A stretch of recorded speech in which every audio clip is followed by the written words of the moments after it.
UGC के नए नियम को लेकर देश भर में जमकर विरोध हो रहा था। सुप्रीम कोर्ट के रोक के बाद भी अब विरोध जारी है। एक पक्ष अब सुप्रीम कोर्ट के फैसले के बाद से सड़कों पर उतर आया है। अब इसको लेकर विपक्षी दलों के द्वारा सरकार को घेरना शुरू कर दिया गया है।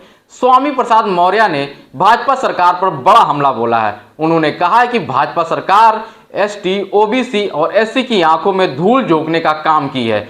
उन्होंने कहा है कि उन्होंने सोशल मीडिया एक्स पे लिखा है कि यूजीसी विनियम कानून के नाम पर एससी, एसटी, ओबीसी समाज के लोगों के आंख में धूल झोंकने में भाजपा सरकार एक बार फिर सफल हुई है। उन्होंने यह भी कहा है कि सांप भी मर जाए लाठी भी नहीं टूटी, भाजपा के इस धोखे से सावधान रहो। स्वामी प्रसाद मौर्य ने सीधे सीधे इस कानून के पीछे भाजपा का हाथ बता दिया है। उनका कहना साफ है कि भाजपा एक तरह से एससी, एसटी, ओबीसी को खुश करना चाहती थी, लेकिन इसके विरोध के पीछे भी भाजपा की हाथ है। भाजपा ही अपने लोगों को खड़ा कर कर विरोध करा रही थी। अब सुप्रीम कोर्ट ने इस फैसले पर रोक लगा दी है।